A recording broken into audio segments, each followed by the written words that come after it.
خاوتي خواتاتي mesdames et messieurs مساء عليكم اهلا وسهلا مرحبا بكم sur Canal 22. Nous allons partager avec vous une expérience très intéressante. Alors معنا تشوفوا le salon d'agriculture de Paris. Oui, le salon de l'agriculture de Paris, l'un des plus grands salons agricoles du monde, une référence mondiale et européenne dans le monde agricole. Chaque année, une vingtaine de pays étrangers participent aux côtés de plusieurs milliers d'agriculteurs français qui sont issus des quatre coins de la France. Comme la France est une énorme puissance agricole. Chaque année, elle produit plus de l'équivalent de 70 milliards d'euros. C'est l'un des principaux pays exportateurs de produits agricoles à travers le monde. L'Algérie participe à ce salon international de manière régulière depuis plusieurs années. À un moment donné, elle était absente pendant 25 ans de ce rendez-vous incontournable. Et depuis 2018, elle participe avec un pavillon officiel qui est organisé et aménagé par la Chambre nationale de l'agriculture. En 2022, 37 exposants جاوا من الجزائر لفرنسا لباريس pour exposer leurs produits. Des fruits, des légumes, des dattes, de l'huile d'olive, plusieurs produits agricoles 100% made in Algérie. 37 entreprises algériennes qui ont l'ambition de présenter leur savoir-faire et de conquérir des marchés internationaux. كي يشوفوا هكذا بزاف يقولوا لنا مي انتم مهبل حنا في بلادنا ما لقيناش الماكله on va aller l'exporter. Eh bien oui, l'agriculture algérienne a non seulement la capacité de satisfaire les besoins du pays, mais aussi d'aller vers la conquête des marchés mondiaux. Nous sommes d'abord le plus vaste pays d'Afrique. L'Algérie est le plus grand pays géographiquement de l'Afrique.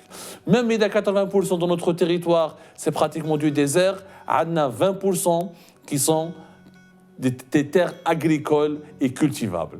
Malheureusement, pour le moment, on a uniquement 8,5 millions d'hectares de terres qui sont cultivées. Alors que la capacité de l'Algérie pour pratiquer de l'agriculture sur des surfaces qui sont cultivables, on a minimum presque 40 millions d'hectares. C'est pour vous dire que nous avons une marge importante de progression. بلادنا malheureusement فيها بزاف المشاكل. L'agriculture algérienne, elle est exposée à de nombreux défis, parmi lesquels comment augmenter la taille des exploitations agricoles. Plus de 60% des exploitations agricoles algériennes sont dotées uniquement de 5 hectares. Plus de 54% des exploitations agricoles algériennes actives dans l'informel ou un des titres de propriété. Plus de à peine 13% des surfaces cultivables en Algérie ou la cultivées ont été irriguées. Il y a un problème d'accès à l'eau potable, un problème d'accès à l'eau d'irrigation, un problème d'accès aussi et de lutte contre la sécheresse. Malgré tous ces problèmes, nous avons rencontré à Paris, au Salon de l'agriculture, des entreprises, des acteurs, des agriculteurs qui ont des ambitions et qui s'accrochent à leur rêve, celui de pouvoir exporter à l'étranger. Le premier invité, ou le premier intervenant, plutôt, il s'appelle Mouloud. Mouloud Limam. Lui et son frère Nabil Limam ont lancé une huile d'olive qui s'appelle Aswel. Originaire de la wilaya de Bouira, cette huile a remporté déjà des concours internationaux. Elle a même pu s'exporter et être commercialisée aux États-Unis d'Amérique. Fait Paris, ils exposent leurs ambitions. L'huile d'olive algérienne est l'un des symboles de la culture algérienne. Nous avons plus de 450 000 hectares dédiés à la culture de l'olivier. Nous avons plus de 6 200 000 oliviers. Mais malgré cela, l'huile d'olive algérienne n'arrive pas à concurrencer l'huile d'olive tunisienne, italienne ou espagnole qui domine le marché méditerranéen et le marché mondial de l'huile d'olive. Quelles sont les perspectives et quels sont les défis et qu'est-ce qu'il faut faire pour que l'huile d'olive algérienne puisse gagner ses lettres de noblesse? Le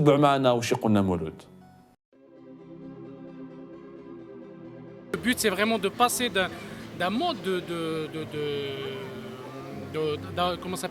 de récolte et de vente de l'huile d'olive d'une manière très à l'ancienne, pour ne pas dire archaïque, à une manière nouvellement, c'est-à-dire en respectant la norme internationale, en respectant les normes de stockage, les normes de vente, de mettre en place quand même un emballage qui est bien pensé, de se fournir des produits aujourd'hui, de se fournir en emballage, et c'est un emballage qu'on importe. Malheureusement, on n'arrive pas à trouver en Algérie de l'emballage national comme ça. Malheureusement, c'est des choses qu'on aimerait bien qu'il y ait d'autres initiatives. On ne peut pas se développer à l'horizontale et avoir et l'emballage, les bouchons, les ceci, les cela. Donc on aimerait bien qu'il y ait, parce que ça fait partie des problématiques qu'on rencontre. Donc certes, c'est un projet qui a mis en place mon frère pour pouvoir la développer, de l'exporter à l'international. Et je ne vous cache pas, je ne vous apprends rien du tout. On a quand même ce genre de problématique d'approvisionnement de matériel et de la matière première, des produits, beaucoup de choses, beaucoup de problématiques. Aujourd'hui, malheureusement, on est présent. Ça veut dire on est présent en France. On a exporté aux États-Unis, mais pas à travers un circuit stable. À travers un circuit stable, où on a une production stable, où on a un export de manière stable, c'est très difficile. Parce que voilà, donc comme je vous disais, il y a beaucoup de problématiques, de moyens. Rien qu'aujourd'hui sur cette année, on a une problématique de s'approvisionner en termes de la matière première. C'est-à-dire rien que des bouteilles, c'est très difficile.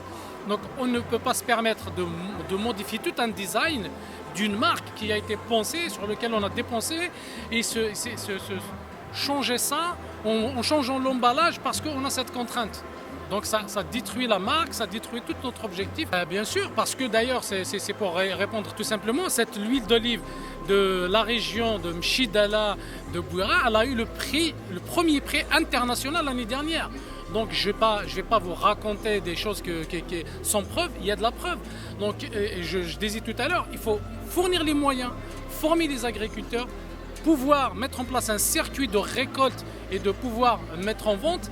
On est capable de concurrencer et d'avoir la première place comme le cas, c'est-à-dire comme l'histoire nous le dit, c'est-à-dire l'année dernière, c'est ce qui s'est passé.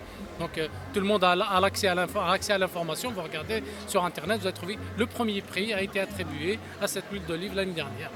Il y a un autre produit en Algérie qui est malheureusement méconnu du grand public. Et pourtant, c'est Bledna, on a une entreprise qui est la deuxième producteur mondial du caroub. Le caroub ou le caroubier, l'arbre qui donne le caroub, est malheureusement très peu connu في بلادنا et très peu utilisé pour l'alimentation. Et pourtant, une entreprise algérienne de Tlemcen qui s'appelle la Sarl Boublenza s'est spécialisée dans l'exploitation et l'exportation du caroub. Elle a une filiale qui s'est spécialisée encore plus dans la fabrication de la poudre de caroub. Elle est même devenue le numéro 2 mondial au niveau de la capacité de production. La petite société JFI Tlemcen, elle a réussi à exporter vers l'étranger. Leurs représentants étaient là à Paris. Nous les avons rencontrés au Salon de l'Agriculture. Maintenant, c'est Ahmed, un jeune Algérien très très calé et très connaisseur du domaine du caroub. C'est devenu même une passion. Plus qu'une passion, c'est même une opportunité de business. On va savoir et on va comprendre plutôt avec un arbre malheureusement négligé en Algérie, on peut créer des emplois, des richesses et on peut même créer des produits alimentaires importants à la fois pour l'alimentation humaine mais aussi pour l'alimentation animale. C'est Ahmed qui a l'expérience, il va nous expliquer qu'il est possible d'exporter des produits agricoles très très méconnus dans notre pays mais recherchés à l'extérieur, notamment à l'étranger. La caroube, c'est le fruit du caroubier. C'est un arbre qui pousse autour du bassin méditerranéen. Donc il est connu, c'est un arbre ancestral. Donc nous, à partir de la pulpe de caroube, on fabrique une poudre qui est la poudre de caroube qui peut être utilisée dans l'alimentation animale et dans l'alimentation humaine. Là, nous sommes venus présenter une poudre, une gamme qui peut être utilisée, qui est utilisée dans l'alimentation humaine comme substitut de cacao, sachant que cette poudre-là, elle a pas mal de vertus, du fait qu'elle est riche en fibres alimentaires, ce qui favorise le transit intestinal. Elle est riche aussi en antioxydants, ce qui contribue au bon fonctionnement du corps humain. Elle est naturellement sucrée, donc il n'y a pas besoin d'ajouter trop de sucre dans les préparations.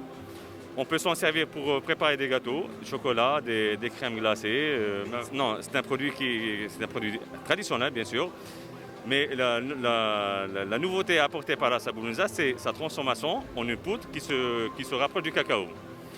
Et on peut dire que cette poudre-là présente certains avantages par rapport au cacao, du fait qu'elle est moins chère que le cacao. elle contient moins de matière grasse. Et là, nous l'avons conditionnée en petit format pour la mettre à disposition du grand public, de la ménagère, pour qu'ils puissent bénéficier de ces avantages-là. Nous sommes aussi, on peut le dire avec toute fierté, que nous sommes le deuxième producteur mondial de poudre de caoub. Et nous sommes certifiés. Les Algériens connaissent bien le caoubier, mais ils connaissent la caoub en gousse. Ils connaissaient aussi la farine de caoub, mais ce produit-là, ils ne connaissaient pas. Du fait qu'à la base, notre produit était destiné aux industriels, et les industriels connaissaient très bien. Et nos clients sont en général des étrangers. Donc à l'échelle nationale, ils ne connaissaient pas trop ce produit-là. Mais Vos produits sont essentiellement vendus à l'étranger plus qu'en Algérie. Voilà, à la base, ils étaient essentiellement vendus à l'étranger. Bon, il faut avouer que les Algériens ne connaissaient pas ce produit-là, mais ils ne connaissaient même pas comment l'utiliser aussi. Et c'est à cause de ça qu'on l'a conditionné en petit format justement, et on essaie de le faire connaître, aussi la façon de s'en servir, de l'utiliser, ses avantages aussi, les avantages de travailler avec. On fournit même des recettes sur notre site internet pour faire connaître au public algérien comment l'utiliser. Et là, nous sommes venus. Nous avons profité de l'opportunité que nous a offert la Chambre nationale de l'agriculture pour venir aussi faire connaître notre produit au public français et faire la promotion de ce produit-là. Donc en France, nous avons certains clients, mais il faut avouer qu'on a constaté, personnellement j'ai constaté que les Français ne connaissent pas trop ce produit-là. Mais sinon, s'ils le trouvent, c'est soit en ligne, soit dans les boutiques dédiées aux produits diététiques. Et là, c'est une opportunité pour nous pour faire connaître ce produit. Et disons qu'on a un peu atteint notre objectif. كي نقولوا agriculture نقولوا ايش معها دي فروي دي ليغوم الخضره والفاكهه في بلادنا كاع يحكوا على الخضره والفاكهه الناس قاعد تشتكي اسعار تاعهم لي بري طلعوا الانفلاسيون بطاطا اللي ما كاش التشينا اللي ما نصيبوهاش المندرين اللي ما صبناهاش من الخضره والفاكهه l'Algérie a un énorme potentiel. À Paris, Tahar, représentant d'une société qui s'appelle la CATM. La CATM qui est basée à Tissal al-Merja. À Tissal al-Merja, cette entreprise, elle a des unités de transformation des légumes et des fruits. Elle fait du tri aussi. Mais elle fait aussi dans la récolte et la production des légumes et des fruits. À Paris, cette entreprise algérienne a exposé de l'orange originaire de la Mitija et de la pomme originaire de la wilaya de Sidi Bel Abbas. Tahar nous explique qu'il est possible de pouvoir exporter, même il est possible de concurrencer les fruits et légumes qui font un certain tabac en Europe, en l'occurrence des fruits et des légumes espagnols, portugais, italiens ou là surtout marocains. Les Algériens, nous avons un énorme potentiel de production de fruits et de légumes. Tahar nous parle de son expérience, nous parle de ses défis, il nous parle aussi de ce rêve qui est d'instaurer à l'étranger ou de promouvoir les oranges ou les pommes algériennes. C'est possible selon lui et comptons-le. Donc la société, donc elle est située à Tessel el-Merja, Alger. Nous avons des fermes sur la Mitija, Chlef et Sidi Bel Abbas. Donc on est spécialisé dans les afro-fruitières. Donc de la pépinière jusqu'à la récolte et la vente. Donc ce n'est pas la première participation au salon de Paris. Donc c'est la troisième ou la quatrième participation. Donc le produit il est certifié Global Gap. Ça fait 2 ans qu'on a commencé l'opération d'export vers l'Europe. Le problème d'export, donc la plupart des agriculteurs ils trouvent des problèmes de transport. La première année, donc on a commencé avec quelques conteneurs. La deuxième année, on a augmenté la quantité.